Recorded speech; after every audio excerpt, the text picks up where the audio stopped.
What's happening, everybody? It is Friday, March 27th. Yep, March 27th, 2026. And I'm at home here. I was supposed to be out eating delicious sushi at one of those conveyor belt restaurants, but apparently you need reservations in advance, and we did not have them. So instead, we went to a different sushi place, and it was probably the most disgusting sushi restaurant I've ever been to in my life. The food was disgusting. The table was disgusting. The restaurant's decor and overall atmosphere was hideous, gross. Probably one of the worst restaurant experiences I've ever had in my life. Forget this place. I will never go there again. I'm not going to tell you the name of the place because I don't want to put them on blast, but it was awful. Just awful. So we're going to look at some more Wii games, and we're going to listen to The Police, and hope for a better day tomorrow. Okay, so the last video we left off in the caves. It was Karaoke Revolution Glee Volume 1, and I was like, oh, I got Volume 2. We'll look at it in the next video. No. I have Glee Karaoke Revolution Volume 3. Yeah, they made 3 volumes of Glee Karaoke Revolution. This one has, Back to Black, Don't Go Breaking My Heart, Losing My Religion, Stop in the Name of Love, Valerie, The Time Warp. So there's some good songs on here.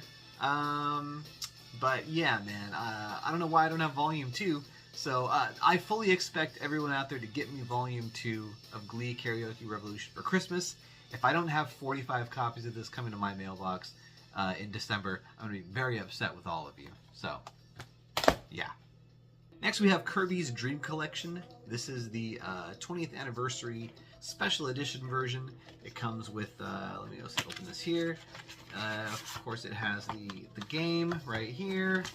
You know, a couple discs aside. There's the soundtrack. There's the game. Or sorry, the other way around. That's the game. That's the soundtrack. Instruction booklet. And there's a Club Nintendo game code if you want to redeem that.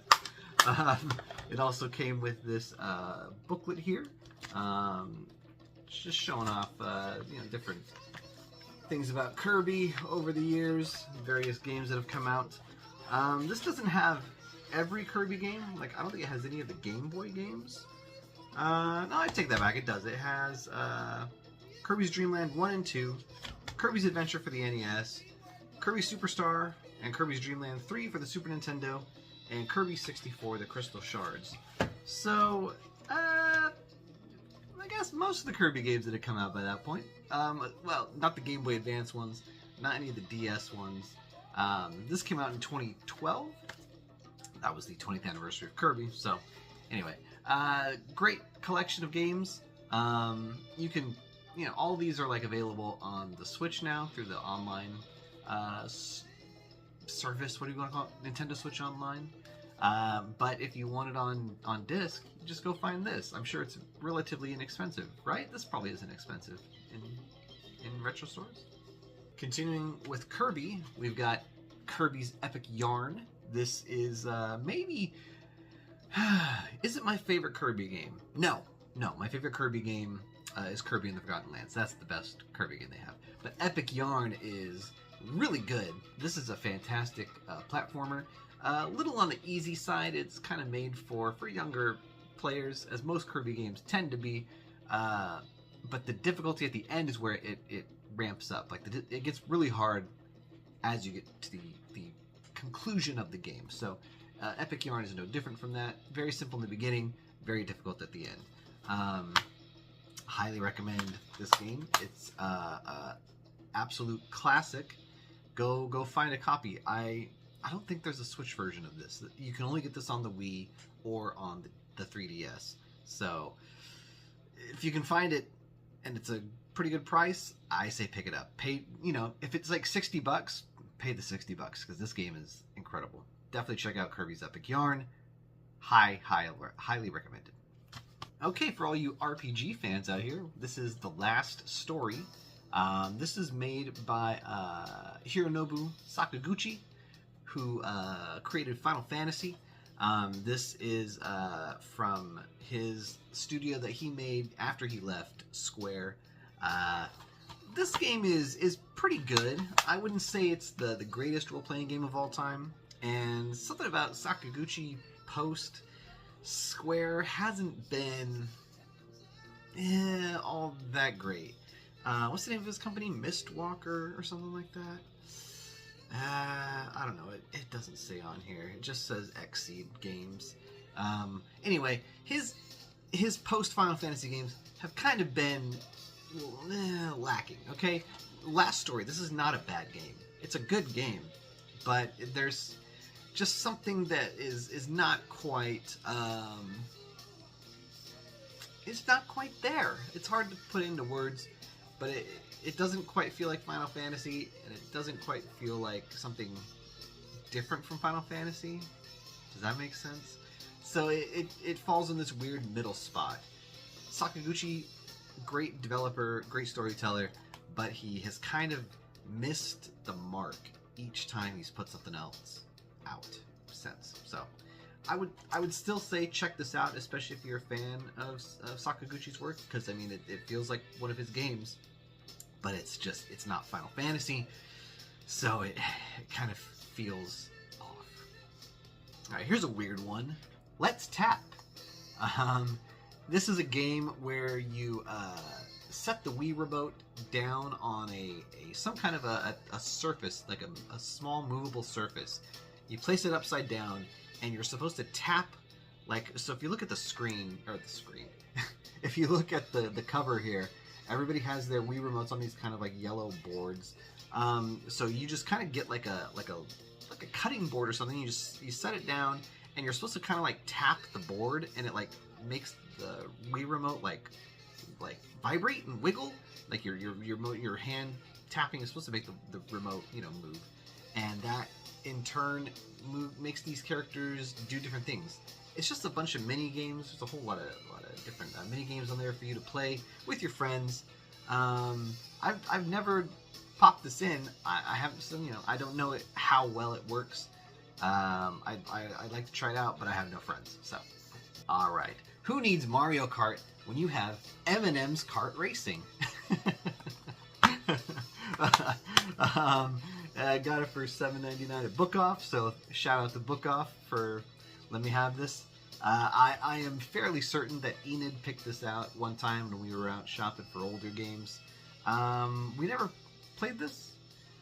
I don't know why she does this to me. She asks for these things, and then we get home, and then she just, piddles off and does whatever else. She, draws a comic or something, like, instead of playing the game that she just asked me to buy for her. So, hey, it runs in the family. Didn't I just say I never played Let's Tap? I've had that probably for 5 years. I've never played it. So anyway, do I ever think I'm going to play this game? No, probably not. But, we got it. So if there's a weirdo out there who really wants to play M&M's Kart Racing, hit me up. Come on over. We'll play. Ooh, boy, here's a really good one. Mad World. Love Mad World. This is I believe it's from Grasshopper Manufacturer, maybe? No, Platinum. It's from Platinum. Really, totally bizarre, weird, out there game. Very violent. The game is all in black and white, as you can see the screenshots from the game. And I think it's kind of like, you remember in Kill Bill Volume 1 when the bride is cutting up all those dudes, the Crazy 88, in the like bar, that big sword fight, and it cuts from color to black and white because, in order to get the R rating, Tarantino had to like switch the color to black and white so you could see the blood. I think that's the same kind of idea here with Mad World. They did it in black and white so that all the blood and the gore would not be red, because if we see red blood, then our minds might explode from all the fear and terror of blood. Anyway, this is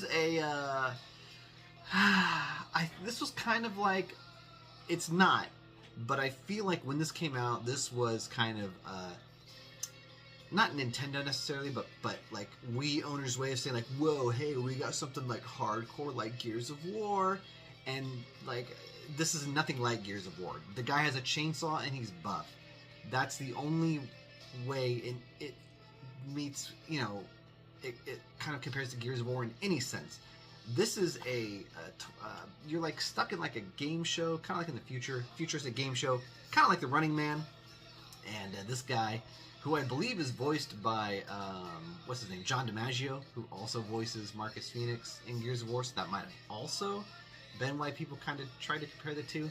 In any case, Mad World has you using the Wii Remote and the Nunchuck to obviously do, you know, your motion controls to like pull off certain attacks, and you're supposed to like gain points in these different arenas to move on to the next one.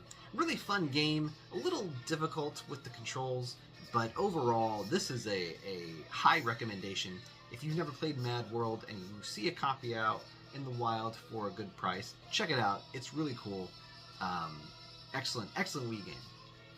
Ooh boy. Okay. This one is really bad. Major Minor's Majestic March. This is from the creators of Parappa the Rapper. And certainly in your head you're going, well, this must be great if it's from the Parappa creators, you know? But it's not. It's really, really bad. You just use the Wii Remote and its controls. You know, you can see here, this tells you what controls used with the game, and you're supposed to like use it like you're a drum major. But as I was playing this, right, I was very excited to play it. Fun fact: I got this brand new on Amazon, like I don't know, maybe like 5 years ago. Yeah, but I feel like when you move the dun, dun, dun, dun, dun, dun, dun, you know, the drum major baton, like nothing happens. Like I think you just sit here and watch this game play itself while you're just doing this.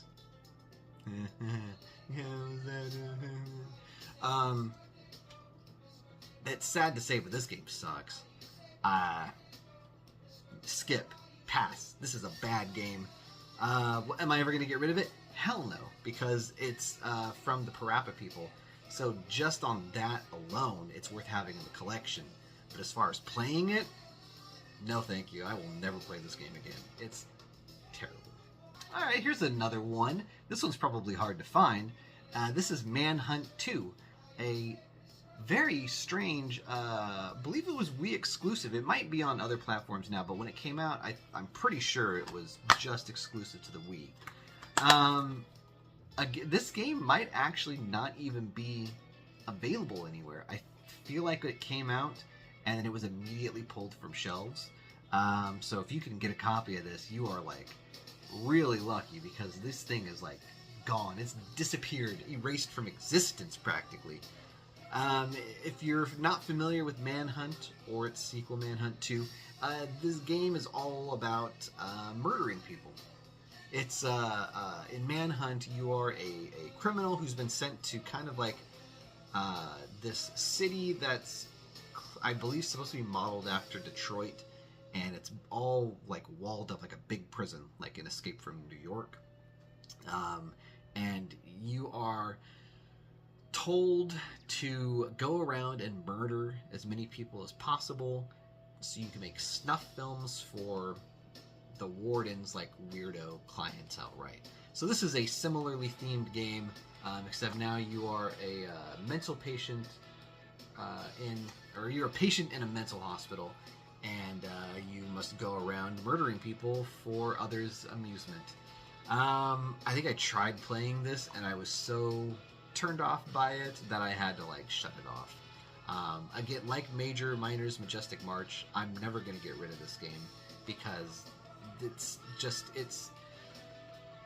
an oddity that belongs in my collection. Even though I'll probably never play it again, I still want it just for the notoriety of having it. Does that make sense? Alright, we'll do a twofer here. We have Mario and Sonic at the Olympic Games, and Mario and Sonic at the Olympic Winter Games.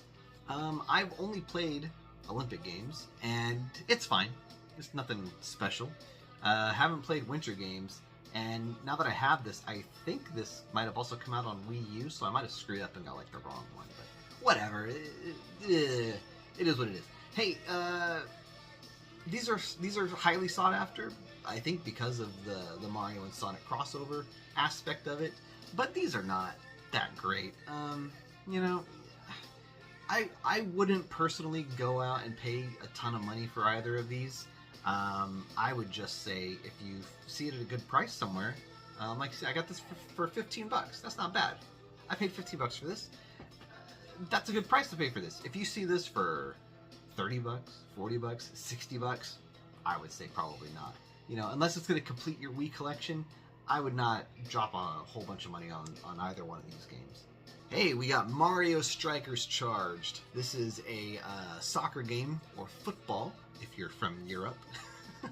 Or literally anywhere else in the world but America. Europe. Stupid. Anyway, Mario Strikers Charged. It's fine. It is Mario Soccer. Hey, these are fun. Nothing to write home about, but yeah, good game. Moving on. Okay, here we go. Mario Kart Wii. Hey, what a fantastic game. Great game, great Wii game, arguably one of the greatest video games ever made. This is a phenomenal video game. Did Nintendo do it better with Mario Kart 8? Yeah, probably. But this is, hands down, maybe my favorite. This might be my favorite Mario Kart that's ever come out. Certainly better than Mario Kart World, the new one for the Switch 2. Hey, that game kind of sucks. Am I wrong? I don't think I'm wrong. I think it kind of sucks. Mario Kart Wii, on the other hand, is incredible. If you've never played this game, you must be living under a rock, or you're like under the age of like 20, because this was at everybody's house. Anybody who had a Wii probably also had a copy of this. You were playing Wii Sports, and then you moved on to Mario Kart Wii. That's how the night went. You bowled, you played some Mario Kart, and then you drink. That's what you did. Loved this game. Hours and hours and hours of my life spent playing this. Sitting on the couch by myself, sitting on the couch with my friends, sitting on the couch with Kelly. Everybody I know has played this game. Have you? Lean on a cannoli, see your face. I look around, but it's you I can't replace. I feel so cold and I long for your embrace. I keep crying, baby, baby, please. Jazz hands. Okay, this is my last Mario game. It is Mario Super Sluggers. I don't think I've ever played this one. Why do I have it? Because it's a Mario game. Ooh, let's see how much I paid for it. Let's see. In 2017, I paid $15 for this. That's not bad. I also bought, on that same day, Dark Souls 2 and Harvest Moon Magical Melody. Oh, it must have been a buy two, get one free, because I got Harvest Moon for free. I paid 20 bucks for Dark Souls 2, and I paid 15 bucks for Mario Super Sluggers. So, hey, that's not bad. Yeah. Shout out GameStop, you had some pretty good prices back then. I guess you still do now. I got that Brothers in Arms for only 8 bucks the other day, so. Anyway, Mario Super Sluggers, baseball game. I don't know. It's probably okay, but am I going to find out? Who knows? Okay, this is an underrated title in my opinion. Metroid Other M. A lot of people really hate this game. Like, a lot. And I think it has to do with its story, because they kind of made Samus this kind of subservient, demure, like, woman. Everybody wants her to be this badass bounty hunter who doesn't take any crap from anybody. And in this game, she, like, willingly, like, gives up her, like, power-ups to, like, you know, serve this man. You know, yeah, sure, there's some problems with the story, but I think gameplay-wise, this is not a bad game. It's solid. It's a weird kind of mix of 2D and first-person. I would recommend Other M. You know, I think you're gonna get. I think a lot of people, in my opinion, they probably missed this and now they want to play it, and they haven't. So, you know, if you can find a copy, go out and get it. I assume it's going to be really expensive, unfortunately. Yeah, this is my copy that I've had since it came out because it's got all the Club Nintendo stuff in there still. I've had this whenever this came out, 2009 or whatever it was. This has been sitting on my shelf. So this is an OG Andy Wii original. So okay, Metroid Prime 3 Corruption. This is a fantastic first-person shooter. I mean, the Metroid Prime games, when it was first announced in the 2000s, early 2000s, that Metroid was coming to the GameCube, the first 3D Metroid game, and it was going to be a first-person shooter, that kind of threw up some red flags. And me and a few of my friends, we were really not sold on the idea. And of course, when Metroid Prime came out, it was fantastic. A great game, one of the greatest games of all time. The sequels, the next one, Metroid Prime 2 Echoes, just as good. Prime 3 Corruption is incredible, folks. One of the best games I've ever played in my life, hands down, easily, is Metroid Prime 3 Corruption. Now, I do have Metroid Prime 4. It's sitting on a shelf out in the living room. I haven't played it yet. Story of my life, right? But I'll get around to it one day. This is incredible. If you've somehow stayed away from the Metroid Prime games all these years, you need to rectify that immediately and play these games. They're available on the Switch. Very easy to pick up. Just buy it digitally, and you're going to have a great time. Okay, we're winding down here. Just a few more. This is MLB Power Pros, another baseball game. I actually recently picked this up on my trip to Vegas. I think I actually showed this off in one of my Vegas videos. But anyway, yeah, this is MLB Power Pros.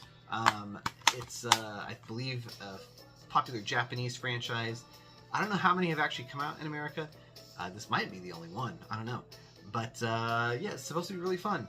Alright, I also got this in the same shopping trip as MLB Power Pros. This is Monster 4x4 World Circuit. It is a Wii launch title. Part of the, like I said in my previous video, I'm trying to collect every Wii launch game, and so I have to get this game and put it in my collection because that is what my brain has dictated for me. So, have I played it? No. Will I? Yeah, I think so, because I got to write about it later this year, so I will probably play this at some point, but not today. Ooh! Muramasa the Demon Blade. Holy cow, this game is incredible.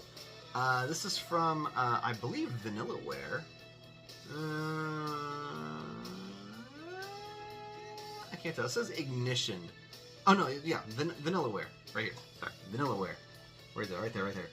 Vanillaware, they're the ones who've done Dungeon's Crown, is that what it's called. They recently did 13 Sentinels.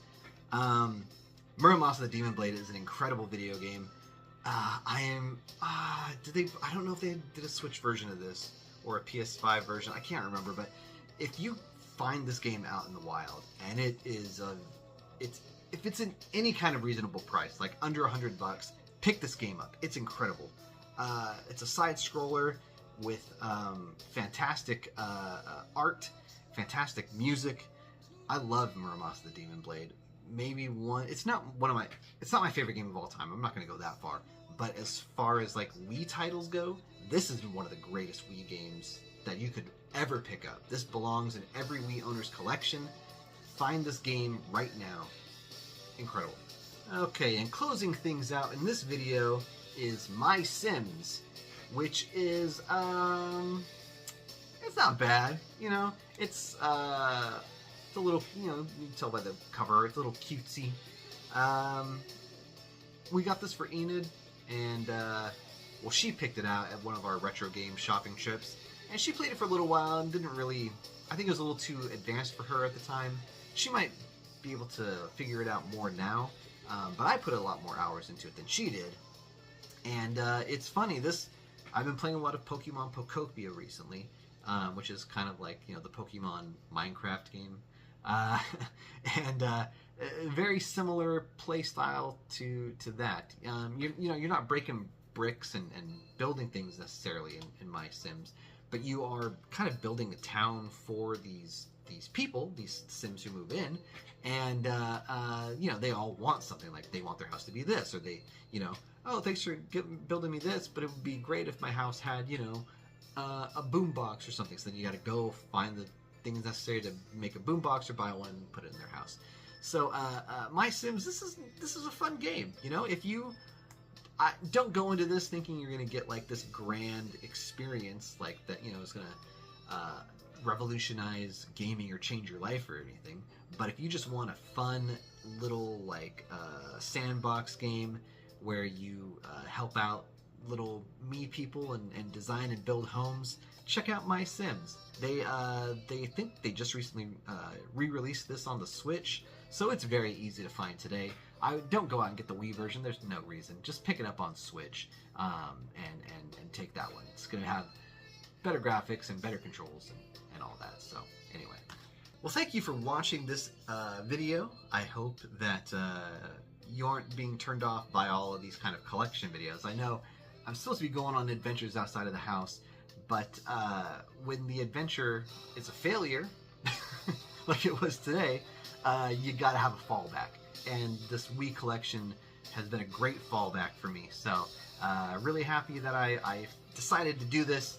And you know, hopefully it's getting some of you excited for my collection. So we've got more to go over. We're only through M. We will start on the letter N next time in part 4.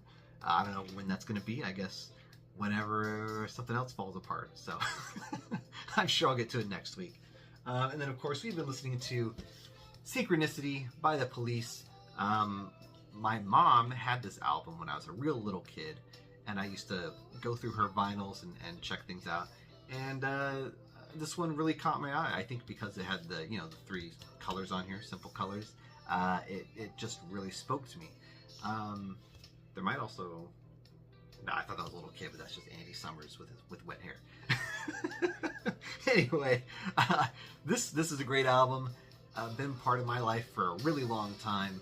So today's song is what's playing right now. Wrapped Around My Finger. That was called Wrapped Around My, or Wrapped Around Your Finger. It's wrapped around something. Your finger or my finger. Who cares?